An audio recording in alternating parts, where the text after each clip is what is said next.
Tudo precisa ter um começo, para falar no estilo sanchiano, e esse começo deve estar ligado a algo que ocorreu antes. Os hindus dão ao mundo um elefante para sustentá-lo, mas fazem com que o elefante se erga sobre uma tartaruga. A invenção, precisamos humildemente admiti-lo, não consiste em criar a partir do nada, mas a partir do caos. A matéria-prima deve estar, em primeiro lugar, à nossa disposição.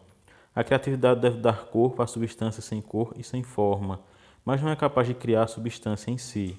Em tudo que diz respeito à descoberta e à invenção, mesmo no campo da imaginação, somos obrigados a recordar sempre a história de Colombo e seu ovo. A invenção consiste na capacidade de dominar as nuances de um determinado assunto e na força para moldar e adaptar as ideias que surgem a partir daí.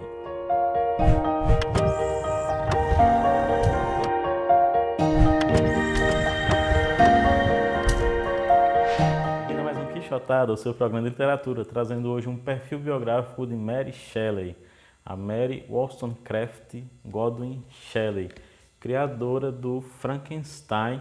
Eu se trazer esse perfil biográfico porque a gente conhece muito pouco da trajetória de vida dela. Nessa edição aqui mesmo fala bem pouco e diz umas coisas assim bem inexatas. Por exemplo, diz que em 1814 conheceu Percy Bysshe Shelley e após a morte de sua esposa o poeta casou-se com Mary. E aqui não está revelando que na verdade a esposa dele, a primeira esposa, Harriet, se suicidou, grávida dele inclusive, e provavelmente em decorrência justamente do caso que a Mary Shelley tinha com o Percy Shelley.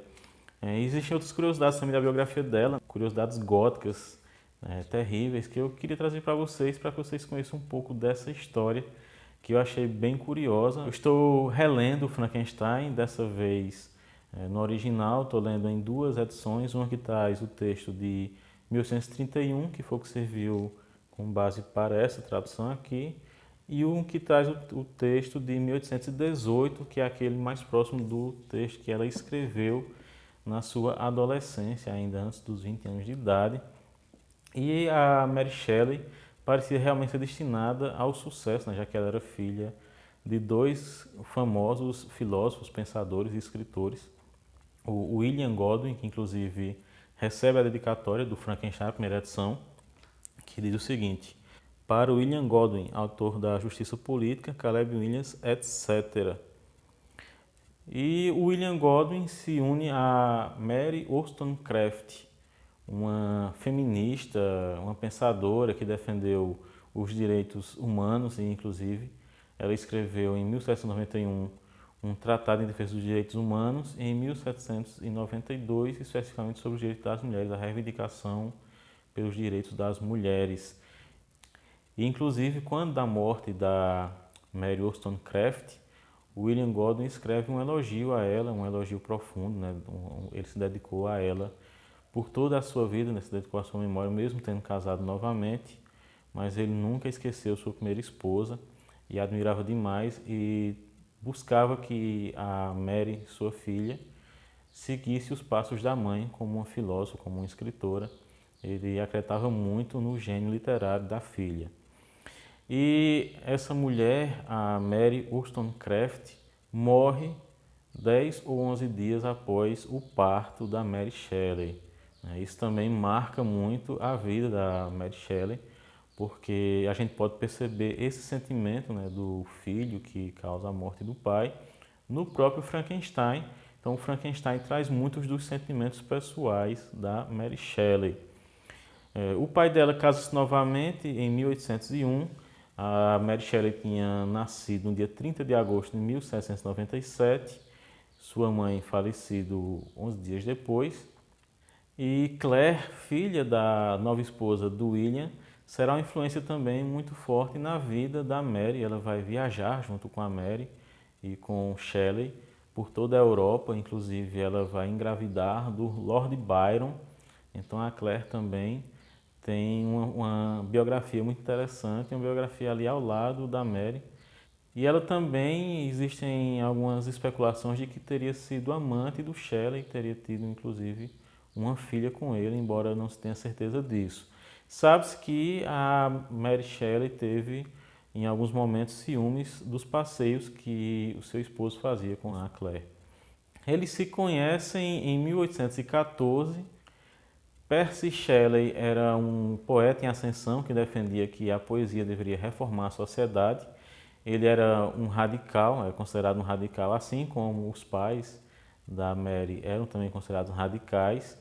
Um pensamento voltado para o amor livre, para a liberdade máxima do indivíduo, né? O William Godwin defendia que o indivíduo não precisava de leis para governá-lo, que ele poderia encontrar o bem por si mesmo.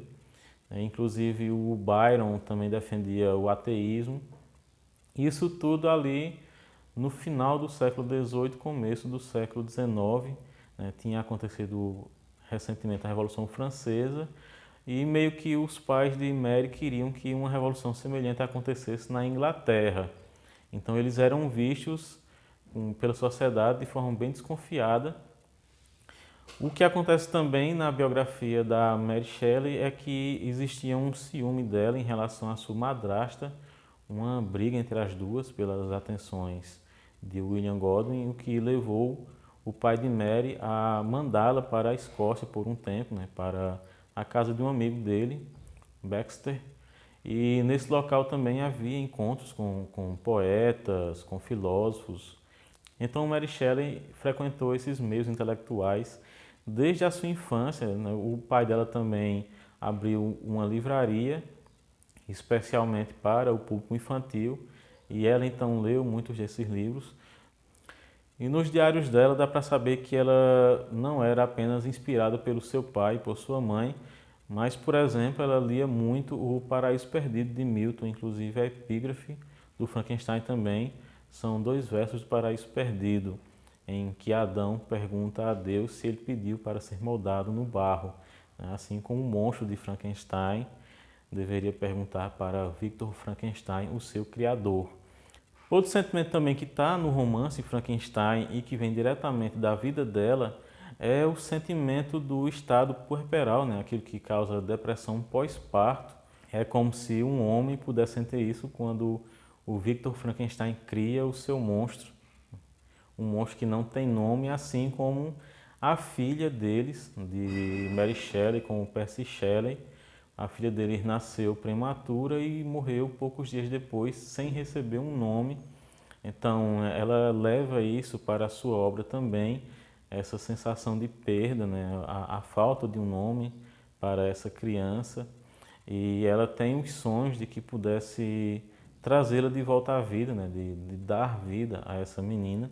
Ela teve outras 5 gestações.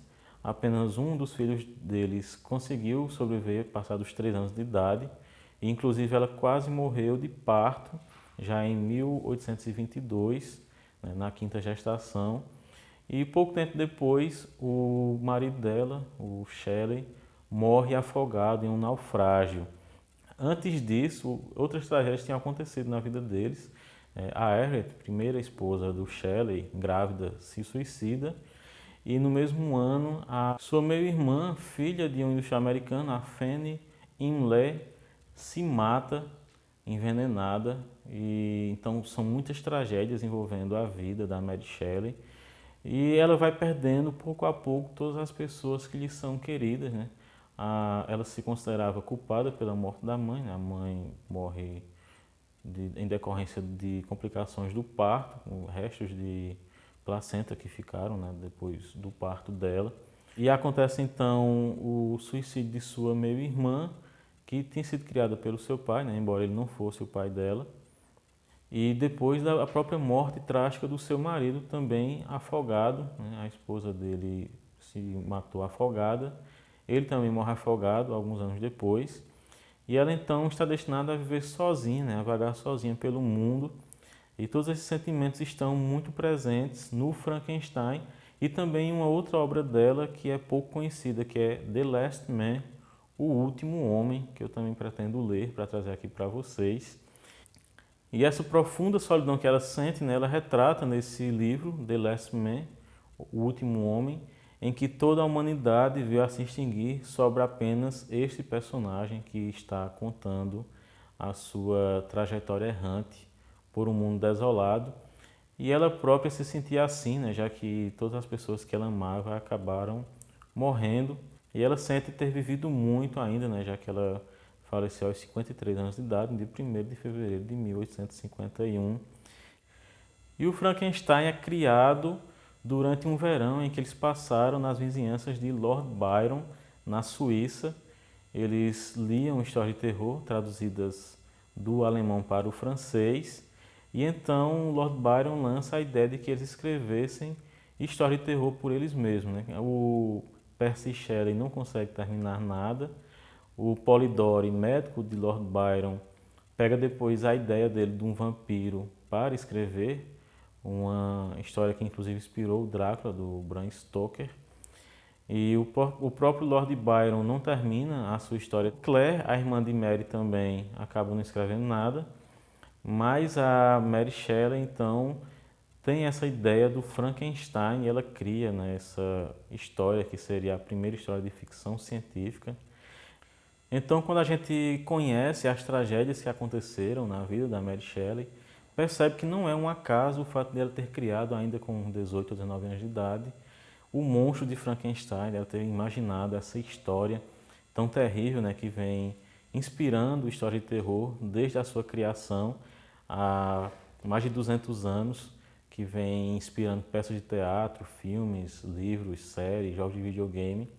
A Mary Shelley traz muito dos seus sentimentos pessoais para essa obra e também dos temores da sociedade da época, né, em relação ao galvanismo, à eletricidade, os estudos com eletromagnetismo.